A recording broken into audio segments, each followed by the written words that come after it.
Noong unang lumabas ang The King's Warden, marami ang nag-isip na isa lang itong ordinaryong historical Korean drama na umiikot sa politika at kapangyarihan. Pero habang tumatagal, unti-unting napansin ng mga manonood na may kakaiba sa paraan ng pagkukwento nito. Hindi ito basta drama tungkol sa hari at mga mandirigma.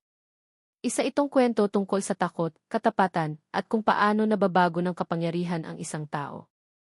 Nakasentro ang kwento kay King Danjong, isang batang hari na nawalan ng trono matapos siyang pagtaksilan ng sarili niyang pamilya. Pero imbes na gawing engranding digmaan agad ang tema, mas pinili ng The King's Warden na ipakita ang emosyon at katahimikan sa likod ng pagbagsak ng isang hari. Dito naging kakaiba ang proyekto dahil mas naging personal ang atake ng storya. Isa sa mga dahilan kung bakit mabilis itong sumikat ay dahil sa acting ni Park Jae-hoon. Maraming viewers ang nagsabi na dito nila nakita na seryoso talaga siyang aktor at hindi lang dating idol. Sa bawat eksena niya bilang batang hari, kitang-kita yung pagod, takot, at lungkot ng isang taong alam na unti-unti nang nawawala ang lahat sa kanya. Hindi siya palaging sumisigaw o emosyonal sa malalaking eksena, pero ramdam mo yung sakit sa simpleng tingin pa lang. Kasabay nito, malaking usapan din online ang performance ni Yoo Hae-jin bilang tagapagbantay ng hari. Ang karakter niya ang nagsilbing tulay para makita ng audience kung gaano kabigat ang responsibilidad ng pagprotekta sa isang taong halos wala ng kapangyarihan. Habang lumalalim ang kwento, makikita na hindi lang simpleng utos ang dahilan kung bakit niya piniling manatili sa tabi ng hari. Unti-unti itong naging personal na tungkulin. Isa sa pinakamalakas na aspeto ng The King's Warden ay ang atmosphere nito. Hindi ito umaasa sa sobrang daming action scenes. Sa halip, ginamit nito ang tahimik na paligid, mababagal na eksena, at mabibigat na usapan para maramdaman ng audience ang tensyon. Kahit simpleng eksena lang ng dalawang taong nag-uusap sa gabi, ramdam mo agad na may panganib na paparating. Napansin din ng maraming viewers na mas realistic ang approach ng palabas kumpara sa ibang historical dramas.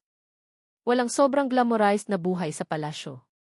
Sa halip, ipinakita nito yung maruming politika, takot ng mga tao, at kung paano madaling mabura ang isang tao kapag nawalan siya ng impluwensya. Habang lumalakas ang kasikatan ng pelikula, nagsimula rin itong pag-usapan internationally. Maraming foreign viewers ang nagsabing kahit hindi nila kabisado ang history ng Joseon era, madaling maintindihan yung emosyon ng kwento dahil universal yung tema nito. Takot mawalan ng kapangyarihan, guilt, loyalty at survival.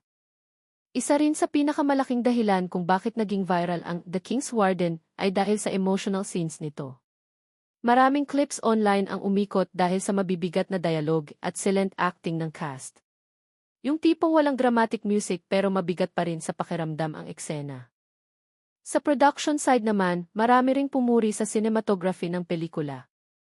Halos bawat frame ay parang painting. Gumamit sila ng malamlam na kulay at natural lighting para mas maramdaman yung lungkot at isolation ng mga karakter. Hindi ito flashy tingnan, pero sobrang epektibo sa storytelling.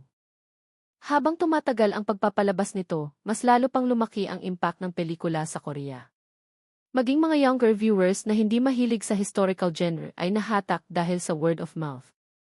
Marami ring critics ang nagsabi na ito raw ang isa sa pinakamagandang historical Korean films nitong mga nakaraang taon.